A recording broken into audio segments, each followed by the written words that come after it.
welcome back everyone to episode 7 of the podcast. I hope you're all doing well. And it's been a week back already. I know it feels like a long time, but I hope you're all doing well. And obviously you'll realise that it's not just me and Amaan this time, but I'll pass you over to Amaan now. He's going to explain. Obviously introduce our very special guest for today's episode. Yeah, so today we're joined by Mr.Morris, a very popular face around the wet community. Half a face at the moment. Half a face with the mask on, obviously. And yes, I guess today we're going to kind of talk about the exams and the breaking news that's happened recently. Yeah. So, Brad, do you want to kick off with the first question? I just want to say, obviously, it's a bit of a shock, especially to us as Year 13 students, how I think it was almost expected, especially after last year what happened, but you were just waiting for it, really. I think that's it, Brad. I mean, I think what's been so frustrating for a lot of teachers is that we were expecting it. Yeah. Mm-hmm. It only just seems to be governments back home that don't expect things. It's been part of our plan now since the start of the year. Plan for this in case. Even though the governments were saying, these exams are still going to happen, we were still in the back of our mind going, we need to have this sort of plan B in case it doesn't happen. So really, thankfully, we have kept on top of it. So yeah. And I suppose I'll just start with a few questions. Obviously, I want, it's a new year, and obviously a lot of us are looking forward to this year. It's just a year, hopefully a lot of change, and hopefully a bit more normality. But obviously, the school needs to stay obviously very safe. So what is the school doing, still, just to make sure the students and staff are all safe? I mean, things haven't really changed from September. No. We're still managing the social distancing, still managing the mask wearing. I think the biggest thing is about education, and it's about making sure that standards don't slip. I think, as with anything, if when something is prolonged and it keeps on going for such a long time, the tendency is that we can forget about things. Yeah. And much of Dubai is sort of returned to a sense of normality now. I don't know if you feel it with things opening, and then when students come into school, they can sometimes forget. So you'll remember we did that assembly at the very start, which was about talking about empathy, talking about resilience, those starting points, and just making sure that people know, yes, you might have had a fantastic Christmas, yes, a brilliant New Year, but when you're coming back, it's back to that standard. And I think what's really important is, obviously in the malls now, I don't know if you realised, but they're taking away the cameras and everything that used to check the body temperature. Yeah, we're still doing all of that. Yeah, so I think we've seen it at the beginning of our school. We walk in and there's still everything there, which shows, and especially with the new strain, I think it's really important that we just keep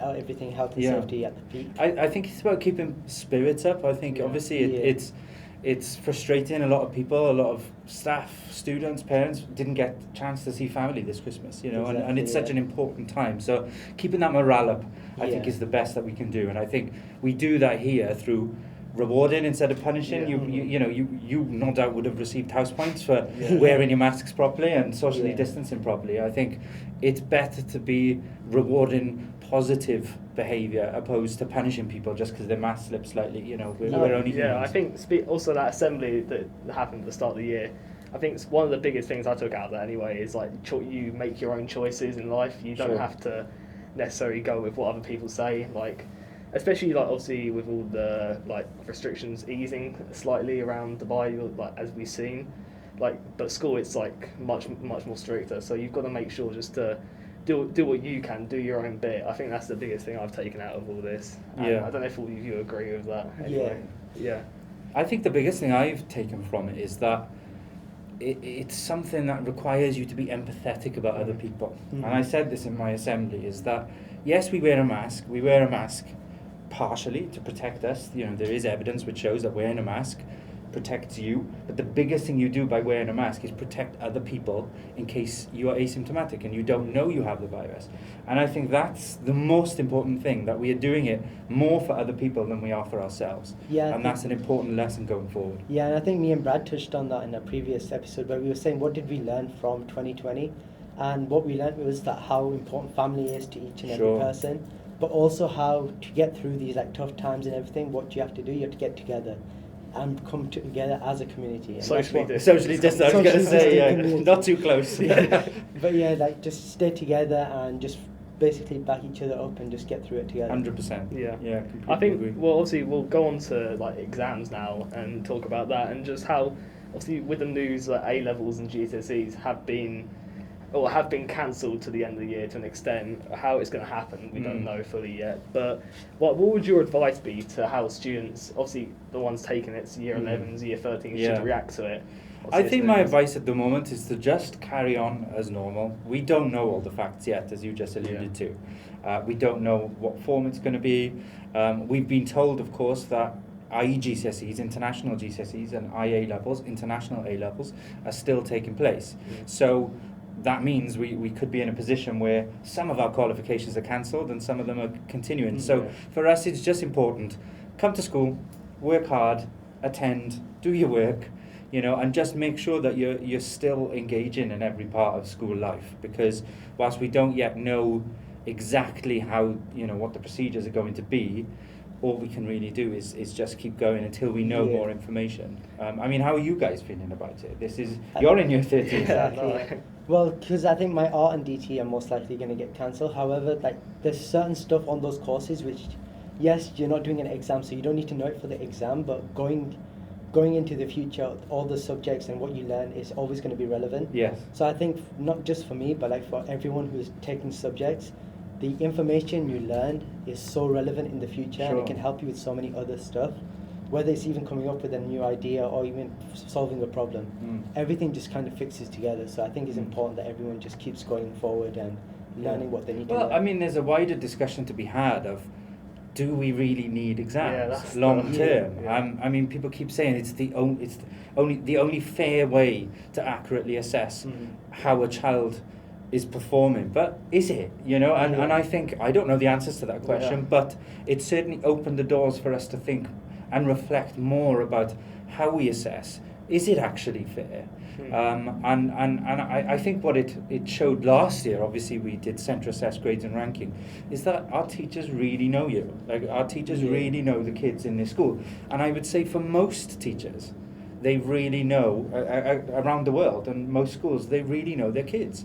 And they do accurately assess. So it's interesting. It'll be interesting to see how the education sector changes as a result of this. I suppose like the way I'm seeing it anyway is not to get ahead of myself yet, because you don't know what's around the corner, especially with the UK government. They can do U-turns. The less said about that, the better. I think. We're not going to talk about that at all. But so I'm not getting ahead of myself. I'm just keep going how I would, and I've still got my maths. And you've still got your business, so we've still got stuff going on anyway to keep us busy. And mocks are even more important now, I suppose. So they are more important, I would say, but I'd also not stress about them.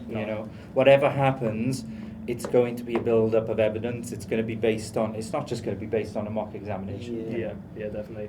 Yeah. Okay, well, I suppose the next thing is, like, with obviously final exams at the end of the year, do you think they're going to be replaced with anything, or what's your feeling at the moment? How do you think they're going to be replaced? I don't know.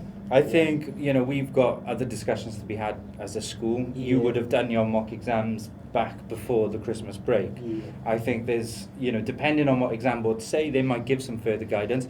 I think we are probably likely to do another round of more formal assessments with year 13, just to build up that evidence more. But really, it's crack on, keep going and just getting through the content and just giving you that opportunity to demonstrate your potential and demonstrate your knowledge. I mean, the only reason I asked that question is because obviously there's a lot of talk. I've heard a lot of rumours about obviously either like replace exams at the end of the year, maybe online versions or something like that. But I've not heard of anything like that. Yeah, I'm probably some rumours. What Gavin Williamson has said, who is the UK Education Secretary, is that for those exams, the English exams, it will be replaced with a teacher assessment, and teacher judgment, and that they're not going to apply the same algorithm as last year, whatever happened there, but they will be giving staff training on making sure that the information they're giving to exam boards is as accurate as possible. So that's as much as we know, and as you said, you mentioned U-turn earlier, this is what we know now. Who knows whether that's going to change in a couple of weeks' time. Which is why the only advice we can give is just to continue. Don't let it affect you. And just know that, we have your best interests at heart as a school. You know, nobody's going to be penalised, nobody's going to be negatively affected because of this situation. And I think with all this uncertainty, what is really important is that every lesson we're trying our hardest as well, because I think the teachers can pick up if you really want to get that high grade, sure, or if you don't. So I think that makes a big impact. So I think every lesson, every homework is at that level that you want to get in the end, because obviously with teacher assessed grades, yes, you might do good in one final mock or whatever, but the homework always plays a major part as well. Yeah, that build-up of evidence is important, because, you know, we can predict as teachers to the best of our ability, but what we can't predict is how you are actually going to perform in that exam. You know, this is the problem with exams, in that it comes down to one day. And you could be having a particularly bad day. You might not be feeling well. You know, there could be a variety of different things. So that build-up of evidence is really, really important. Yeah, I suppose finally just wanted to say, obviously, I think it's a year to look forward to for most of us. So hopefully a year of normality, like I said at the start. But where do you see the school at the end of the year? Obviously, I'm sure you have your like vision in your mind of how you see us moving on in the future. But I'm just interested to find out where you see it. Yeah, I mean, I think we're going to be in a very successful place. I think the school, you know, the academy is just making reams of progress, and I think we're lucky. I say lucky, it's come with hard work, but we've got things like Go for Schools, where you've got this build-up of data, of evidence, of assessment. You've all got access to it. You know exactly how you're performing. So when it comes down to things, students here are making significant progress. You know, you think of the value added the school has had now for the last couple of years. So and I see that happening. I think one thing from this situation is we're going to have much braver, much more confident students that are much more prepared to risk take. I think the students here will finish the year with more resilience, with more determination, probably more determination to have a good summer as well. But equally, I hope, you know, you guys, wherever you're off, you're in year 13, you know, you're applying to universities and all sorts, that you leave the school with the skills to equip you for whatever that is, and I'm really excited for you both. Really excited. I think we all are. I think also in terms of how the school dealt with it, I think the online learning system was like amazing compared to other places. Not just in Dubai, but around the world. I know that they weren't doing. A lot of my friends I hear back in the UK weren't doing any online. We were ahead of the game, I think, because we it wasn't that we planned for it, but because we were already bring your own device, we were already using Microsoft Teams. We already have and have done a lot of work with our staff to be as innovative as and technologically you know, advanced as possible. So that when that was called last March, if you remember, it was straight into Teams. And I was just blown away by the quality of teaching. Yeah, it was a very quick turnaround, and I think that's what was really good. Especially because I think I had my business unit 2 coming up, and you had your maths as well. So I think it was really useful to have that quick turnaround, especially going into the music exams, and you need to know all the content as well. So I suppose it shows us how sort of lucky we are that we're in a place where we're able to do that. We're able to use Microsoft Teams, because I know there's a lot of other places where they weren't getting that learning, and now they're miles behind us, and they can't keep up, and that's why the exams have, at the end of the day, had to be cancelled, because students haven't been able to learn the content that we have been able to. I mean, do you think you've obviously lost out some in terms of more the social side of schools and the things that, you know, that offer that extra coming into school and everything? But do you think you've lost out of anything? Do you think you've still done well in your academics? I think we've still done well, but obviously as year 13 students, I think what the online learning has given us is an opportunity to prepare ourselves for university.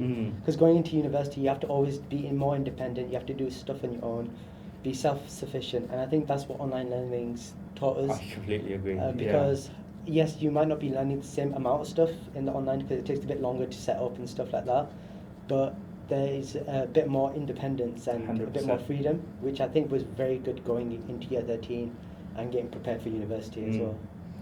But obviously when we've been back in school since September, and how was that transition for you? I think it's been a good transition, to be honest. You don't realise how much you miss school until you come back into school and get back into that cycle. Like, obviously you regret, like you like don't want to wake up early and that sort of thing. And it's annoying. You feel tired. We feel the same, Brad. Don't worry. You feel tired by the end of the day, but then you realise that when you're at home, it's very isolated, and I'm sure a lot of people mental health was a bit like it wasn't the best because they're feeling quite sad, they're feeling quite alone. Mm-hmm. But when you come into school, you see all your friends again. You're socially distanced, obviously, but it's just seeing your friends again. That's the biggest thing that I learned, and it's just nice to see people. I agree. Who aren't your family. You know, it's great seeing your family. Just say that just in case any of my family are watching. Be careful what you say. Yeah, I love spending time with my family. So it's great. And if my mum's watching, I love you too. But it's great spending time with friends and seeing them again, and that was the biggest thing for me coming back. I agree.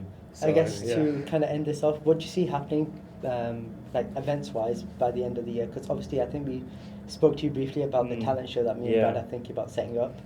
But do you see any other like big events like prom and graduation? Yeah, I mean, you know, hopefully we're keeping a very close eye on the government's approach to the vaccine program, and I would really like to see the education sector, you know, start to get that. And I think as soon as we have access to that, more access to that, you know, we'll start to see, hopefully, and if the regulations sort of diminish slightly, more in-school events. Of course, you know, we did our end-of-year events, and we still do those last year. We've done, you know, the basement and, you know, online. We did an online concert and that sort of thing.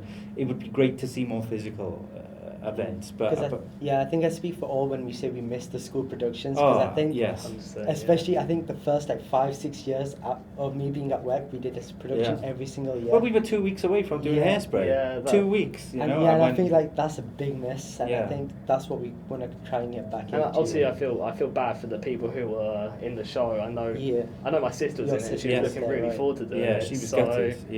And they spent that whole time to learn their lines, like rehearse, and it's just for nothing really. But hopefully I can get back going as quick as we can. And I suppose like we might as well just announce that we are planning to do a talent show. It's in the works at the moment. It's in the works, but hopefully that will be happening before the end of this half term, and it will be online, so parents and like students at home will be able to watch. Just make sure you give me a slot, boys, because I'll be very upset if I don't get on there. I think we're going to try and make it as big as possible, like a premiere on YouTube, and also have a virtual audience possibly as well. Be amazing. So, and more information will be coming out very soon on how you can audition, and obviously how you can get into the final show where you can perform whatever you want. Show us your talent. I feel like I have to look down the camera. Being dramatic. But that's really it for today's episode. Obviously, thank you very much, sir, for coming on. No problem. I'm sure you've helped a lot of people and learn about what's happening with exams. Well, thank you, boys. Thank you for all of this amazing podcast stuff you're doing, and also using this platform to try and guide the students here as much as possible. I think it's a fantastic initiative, and we should both be really proud. Thanks, so anyway, I suppose we'll do our normal outro and just have no idea really. So see you later. We should do a song. I feel like a song coming on.